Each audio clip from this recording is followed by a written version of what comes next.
one of the last things I told my wife before I went to Afghanistan. We don't have kids yet, but like I told her, I was like, I hope I die there. Oh And, no. and she's like, what the fuck are That's a you? terrible thing to say to your wife. I was like, yeah, like I can't think of a better way to die than to be in combat. I was like, and I meant it. It wasn't even like I'm so depressed.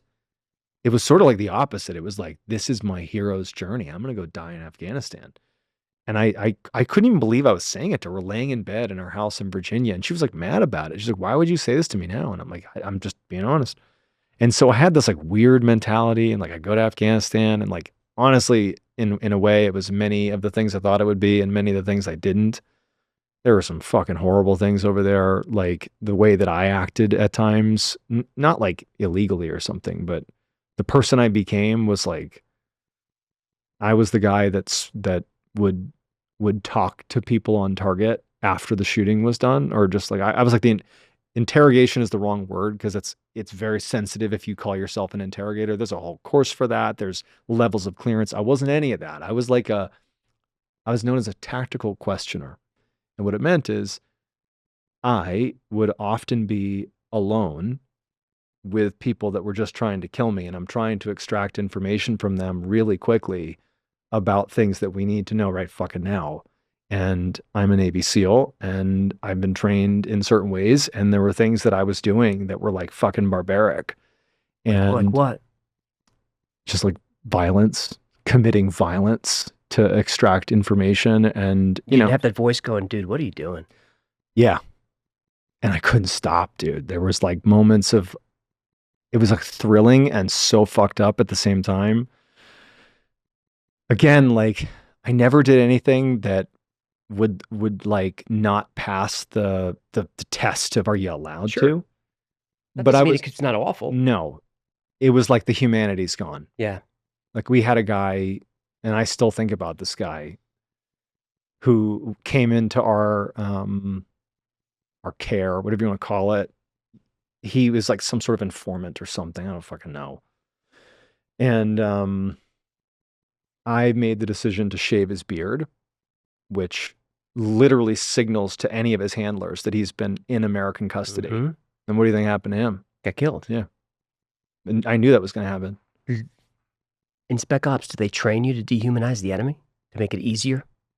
Yeah. Yeah, I would think so. Yeah. And then there was this I don't know of fucking another way. huh? I don't know of another way. Well, there isn't. I mean, it's like you're asking people to go commit violence, like really intimate violence. Yeah. It's like, I mean, I struggled mightily with sort of the reality of what we have been asked to do because, you know, when I look back at that deployment, I did all the things that we're trained to do, you know, and like I remember there was this one kid and he lived, but just sometimes we'd have people turned over. We were staying at this outstation that's like way off in the sticks in Afghanistan. And periodically the Afghani police or army would like drag in some person they claimed was like, oh, they're passing information to Al Qaeda or the Taliban. And honestly, it was so corrupt. Like there's 99% of the time, it was just they didn't like somebody. Of course. I mean? And somehow or another, we got this 16-year-old kid in our custody, and I was called over to go talk to him. And like, I don't have kids at this point. I'm like 25 or 6 or whatever I am. And I'm in this small room with him. And I made him stand in this like fucking like bin of ice for some reason, which is just stupid. But like I had him like stand in ice, and I wasn't even like asking him questions. I was like humiliating him. And you got to remember that it sounds just like I've lost my humanity, but in a way, like when you are in an environment where like it isn't that you are literally being shot at 24/7, and far from it, but you're in an environment where death could come at any moment for real. Like we were in a base that like theoretically could be overrun at any time. We had like this thing called a PTIDS blimp overhead that constantly looked for like suicide bombers that would attack us at any moment. We had to sleep with like weapons right by our bed and had to be ready to go run out And like, so you're living in an environment that's nothing like being a civilian. And in order to not just survive, but thrive, you take on, a lot of guys did this like primal state. And when you're the guy that's meant to be in a weird way, like the intimidator, like you need to go in and you need to scare the fuck out of these dudes into giving you information. You need to embody that persona and make sure your dudes are confident that you can do that. And I really took to it. And it's funny now. It's not funny, but like I'm so not the guy that's like walking around puffing my chest out trying to be like intimidating. But like in Afghanistan, like I was the guy that was put in the room to like fuck with people and get them to give us information and like scare people into doing. Why would you be chosen for that? I was really fucking good at it. Like, walk me through and I had this weird like ability to like stare at people and like get them to see that like I'm prepared to kill you right now. I'm genuinely prepared to kill you. did you ever tell them stories? Yeah, Because the stories can be used as a weapon for sure. there was there were definitely moments where I would like, I mean, it was a little bit difficult. Like I spoke very broken Pashtun and Farsi. We had an interrogator, we had interpreters. But like there were some people that broke really quickly. And by broke, I don't mean like lengthy interrogations or anything, but like they quickly understood that you're in a closed room. There's no surveillance overhead. If you die in here, no one's gonna do anything about it. Yep. And they've been up against NATO for long enough to know that like you don't want to be in closed rooms with, by the way, I was wearing like shorts, like cut off shorts and a flannel.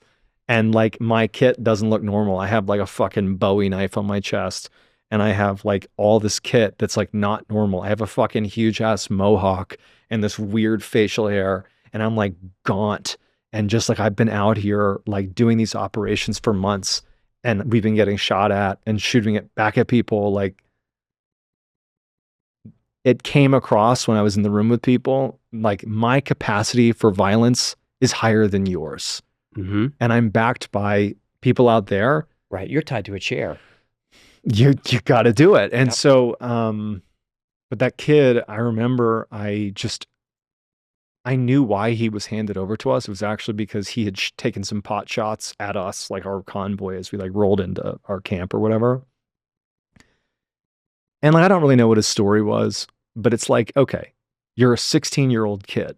We know that the Taliban like routinely, like summarily will just execute people in these neighboring villages. We know there have been cases of people being told, go shoot at the Americans or we're going to fucking kill your family. Yep.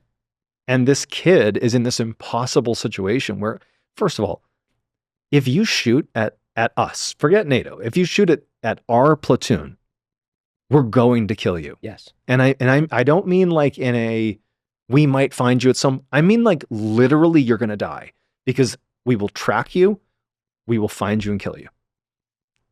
There weren't any survivors. So I mean, that's an exaggeration, but it was sort of like, if we saw you and you engaged us, you're fucking dead. That's what's going to happen. We're going to call in fucking JDAMs. We're going to lock on you with our 50 cal and our up armored vehicles where you can't even hit us. Even if you shot us 50 fucking times, you're dead.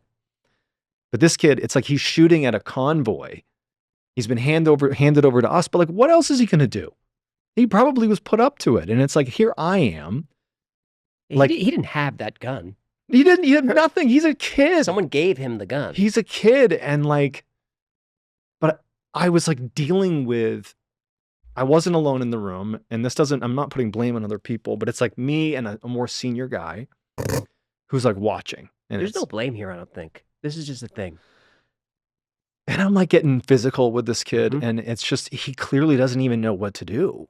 He wasn't mouthing off or anything? No, he like literally didn't know what to do. And eventually I just sort of stopped and we let the kid go. And it was like almost, it was a joke by the end. It's like, fuck this kid. Like, you can go.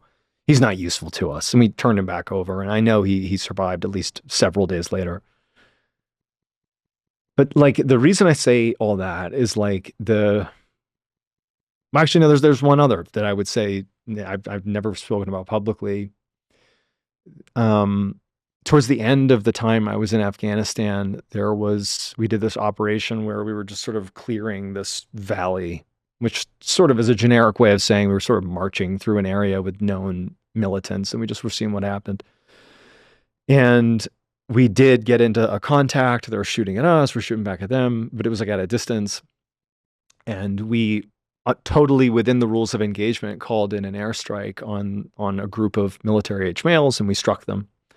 We used a Hellfire missile, which is like a relatively precise small munition that is very lethal to like people close by, but not so lethal if you're like 10. I'm probably wrong about the actual distances, but like if you're near it but not that close, you might get maimed, but you're not going to die. And this older guy got badly wounded. We thought he was dead. And so after you kill someone or kill anybody, or even just after any sort of contact, you do like a battle damage assessment. You'll go and you'll like look at what happened and document it. We have like these fingerprint scanners, like it's called a seek. You like take dead guys' hands and like, so there's a process to it, and it's literally to document what happened. And it doesn't mean that we constantly were killing everybody and whatever, but we went over to, not me, but another element within our platoon went over to do the battle damage assessment on this drop.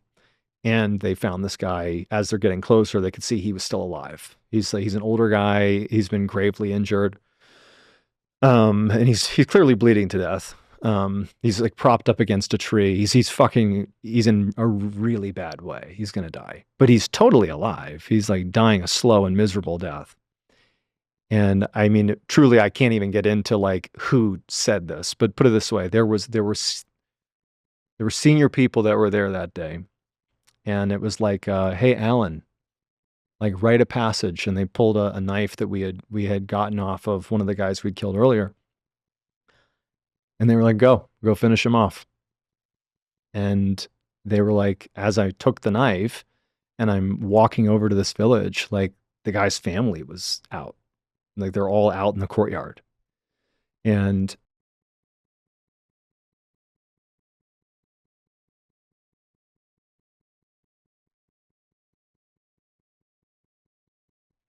they were telling me, I'm Foxtrot 8 was my call sign. They were like, make sure you go inside of a building first. And I remember I didn't want to do it. I walk over to where there's this group of crying women and children, and they know what's happening. And I start walking over to this guy, and I'm like, I'm about to murder someone. This is different. This is different than other stuff. And right as I'm like nearing him, I didn't literally have the knife up, but as I'm like as close as you and I are, and I see how fucked up he is, and he's looking at me and he knows what's happening. One of the best fucking dudes I've ever met on the planet, also a new guy, he walked over and he was like, no, you're not doing that. And he came over the radio, and he's junior. He's a junior guy. And there are very senior dudes on target. This is a fucking big deal. He's like, he's not doing this. Right now, we're going to call in a medevac. We're going to get this guy help. We cannot become fucking savages. We can't kill people like this. Can't do it. Were you going to do it? Yeah. And that, in a weird way, even though I didn't do it and the guy was brought to a hospital, I got to be honest, I don't know what happened to him. Like, in a way, I don't know what to do with the fact that I would have killed him. That's a moment that changes you. It's different than shooting at a building in front of his family. And I mean, dude, so not long after that, like very shortly after that day, I have the near-death experience of the grenade blowing up near me, and I'm suddenly like medevaced out of country, and I'm like back home. And the mentality of being that guy, the interrogator, if you will, the guy willing to murder, it didn't go away. That was a clip from the basement. Link to the full conversation is down there somewhere, but good luck finding it. If you want more clips showing up, subscribe. Leave a comment or hit like if you enjoyed this one. And if you know somebody else who'd enjoy this clip, share it. Better yet, share it with someone who would hate it. Ooh, a revenge share. Respect.